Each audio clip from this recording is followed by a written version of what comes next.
నమస్తే, welcome to our channel. నేను మీ సిరి. నిన్న చిలకలూరిపేటలో జరిగిన సభపై వైసీపీ ఎన్ఆర్ఐ వింగ్ నేత పంచ్ ప్రభాకర్ రెడ్డి అయితే కొన్ని వ్యాఖ్యలు చేశాడు. అంటే అటు మోడీ పైన చేశారు, ఇటు రేవంత్ రెడ్డి పైన చేశారు. మరి ఆయన పరిస్థితి ఏంటి? ఆయన అరెస్ట్ చేసే అవకాశాలు ఉన్నాయా? సో ఈ అంశాన్ని మనకి ఇంకా క్లుప్తంగా వివరించడానికి మనతో పాటు ఉన్నారు ప్రముఖ సీనియర్ జర్నలిస్ట్ దుర్గా కుమార్ గారు. నమస్కారం సార్. నమస్కారం మా సిరి, మన వీక్షకులకు కూడా నమస్కారం సార్. ఇప్పుడు చూస్తుంటే పంచ్ ప్రభాకర్ రెడ్డి అక్కడ అమెరికాలో ఉంటూ అనేక వీడియోలు రిలీజ్ చేస్తూ ఉంటాడు. అయితే నిన్న చిలకలూరిపేటలో జరిగిన సభ, అంటే టీడీపీ, జనసేన, బీజేపీ కూటమి సభ జరిగింది. అయితే అక్కడ ఆ సభకి సంబంధించి చాలా, అంటే మోదీ గారి గురించి మాట్లాడిన విధానాన్ని అసలు ఎలా చూడాలి? ఆయన ఒక దేశానికి ప్రధాని మంత్రి, అలాంటి వ్యక్తి గురించి కూడా అలా మాట్లాడడం ఎంతవరకు కరెక్ట్ అంటారు? అంటే శ్రీ, ఇప్పుడు వైఎస్ఆర్సీపీకి సంబంధించి సోషల్ మీడియా అనే ఒక విభాగం ఉంది. వాళ్ళు ఎప్పుడు కూడా కొంచెం దుందుడుగానే వ్యవహరిస్తూ వస్తున్నారు. అది కారణం ఏంటంటే, ఏ అయితే రాజ్యాంగ వ్యవస్థలు ఉన్నాయో ఆ రాజ్యాంగ వ్యవస్థలు కూడా వాళ్ళని అంత సీరియస్గా పట్టించుకోకపోవటం వలన వాళ్ళు గౌరవ న్యాయస్థానాల మీద, న్యాయమూర్తుల కుటుంబ సభ్యుల మీద, న్యాయమూర్తులు ఇచ్చిన తీర్పుల మీద ఇష్టానుసారంగా అసభ్య పదజాలంతో కూడా వ్యాఖ్యానాలు చేశారు. తర్వాత ప్రతిపక్ష నాయకులకు సంబంధించిన వ్యక్తుల మీద, ప్రతిపక్ష నాయకుల మీద, వాళ్ళ కుటుంబ సభ్యుల మీద తీవ్రం అసభ్యకరమైనటువంటి వ్యాఖ్యలు కూడా చేశారు. అయినా కూడా రాజ్యాంగ వ్యవస్థలు కానీ, పోలీసులు కానీ ఎవరు కూడా చర్యలు తీసుకున్న సందర్భం కనబడలా. ఇంకా పైగా అప్పుడు సోషల్ మీడియా విభాగానికి అధిపతిగా ఉన్నటువంటి, ఇన్ఛార్జిగా ఉన్న వైఎస్ఆర్సీపీ రాజ్యసభ సభ్యుడు విజయసాయి రెడ్డి గారు, మీరేం భయపడకండి, మీరు న్యాయమూర్తుల మీద, వాళ్ళ కుటుంబ సభ్యుల మీద కూడా మీరు ఏదైనా వ్యాఖ్యానాలు చేయండి, నేను చూసుకుంటాను అని కూడా ప్రకటన కూడా ఇచ్చాడు పత్రికల ద్వారా. అయినా కూడా ఏం జరగల.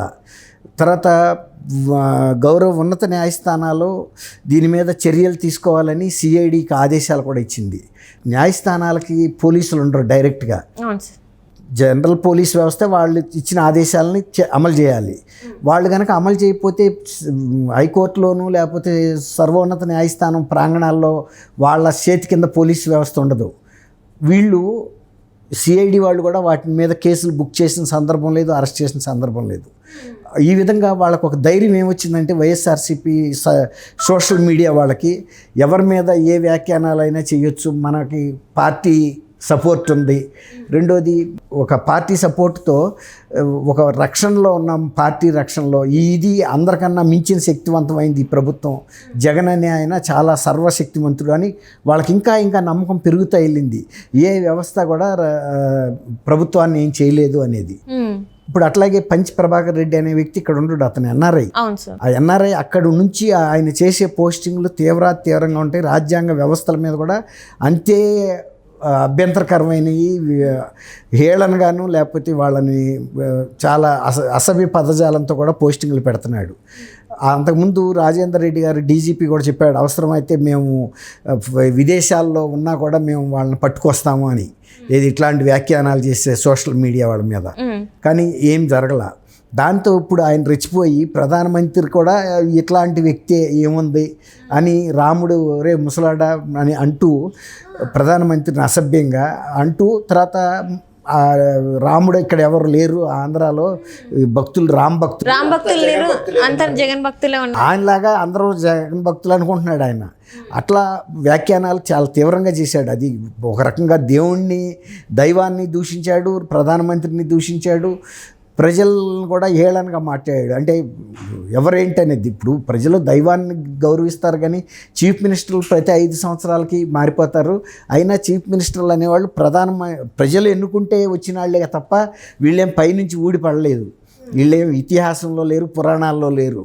ఈ సంవత్సరం ఇప్పుడు కనుక రేపు జరిగే మార్చి 23న మన ఎలక్షన్స్, ఆ ఎలక్షన్లో మే 13 జరిగే ఎలక్షన్లో కనుక ఓట్లు కనుక ప్రజలు అయిపోతే జగన్మోహన్ రెడ్డి ఎక్కడ ఉంటాడు? ఆయన ఎవరు? Ex chief minister. ఇప్పుడు BRS ex chief minister Chandrababu, KCR గారి పరిస్థితి ఏముంటుంది? అంతే అవుతారు ఎవరైనా. ఇప్పుడు ప్రజలు ఇచ్చిన అధికారంతో ఇంత పవర్ వెలిగిస్తున్నారు కానీ రేపు ప్రజలు ఇంకొక ఆయనకి అధికారం ఇచ్చినప్పుడు దండం ఆయన చేతిలోకి వెళ్ళినప్పుడు ఆయన సర్వోన్నత, అంటే ఒక శక్తివంతమైన వ్యక్తిగా ఉంటాడు.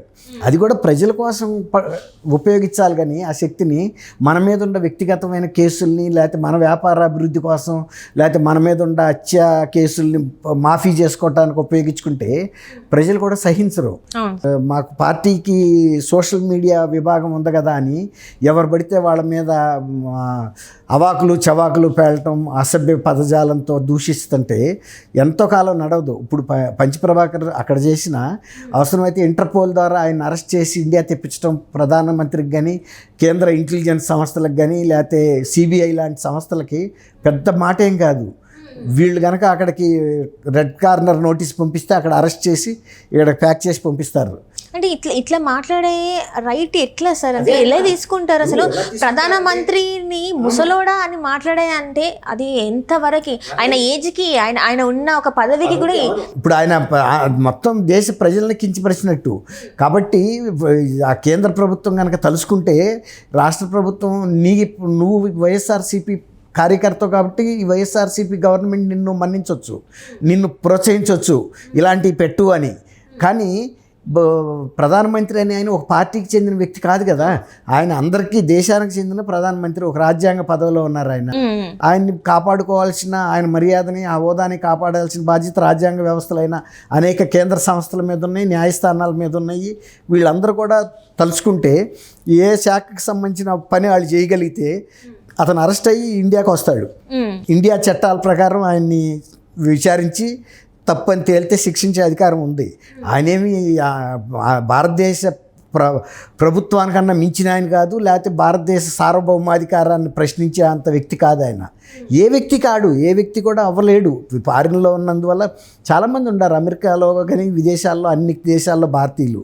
అట్లా అని వాళ్ళందరూ కనుక ఇట్లాంటి దుర్భాషలు మొదలెడితే దేశం గురించి, లేకపోతే ప్రధానమంత్రి గురించో, గౌరవ రాష్ట్రపతి గురించో, సర్వోన్నత న్యాయమూర్తి గురించో మాట్లాడితే మన దేశ ప్రతిష్ట ఏముంటుంది, రాజ్యాంగ విలువలు ఏముంటాయి, ప్రజలకి రాజ్యాంగం మీద, రాజ్యాంగ వ్యవస్థల మీద గౌరవం ఉంటుంది. కాబట్టి ఇటువంటి వాళ్ళని శిక్షించాలి అని అనుకుంటే ముఖ్యమంత్రి అదే వైఎస్ఆర్సీపీగా షీల్డ్గా ఆయన పెట్టుకుని ఎన్నాలో జరగదు. ఆటోమేటిక్గా వచ్చి ఢిల్లీలో ప్రభుత్వ వ్యవస్థల మీద మోకరిల్లాల్సి వస్తుంది. వాళ్ళు కూడా తగిన విధంగా ప్రాసిక్యూట్ చేసి శిక్షిస్తారు. ఆయన అనుకుంటున్నాడు నేను అమెరికాలో ఉన్నా కాబట్టి భారతదేశం ఇక్కడ రాక యాక్షన్ తీసుకునే అవకాశం లేదు అనుకుంటున్నాడు. కానీ భారతదేశ రాజ్యాంగం కానీ, ఇక్కడున్న చట్టాలు కానీ, లేకపోతే ఇక్కడున్న శిక్షా స్మృతి కానీ అంత బలహీనమైంది కాదు. ఇట్లా ఎంతోమంది విదేశాల్లో ఉన్న క్రిమినల్స్ని తెప్పించిన సందర్భం కూడా ఉంది, తెప్పిస్తారు కూడా. ఇప్పుడు బ్రిటన్లో ఉన్న మన ఆర్థిక నేరగాళ్ళని కూడా తెప్పిస్తారు.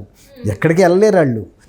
కొంతకాలం ఆ దేశ చట్టాలను ఉపయోగించుకుని కాలయాపన చేయగలుగుతారు.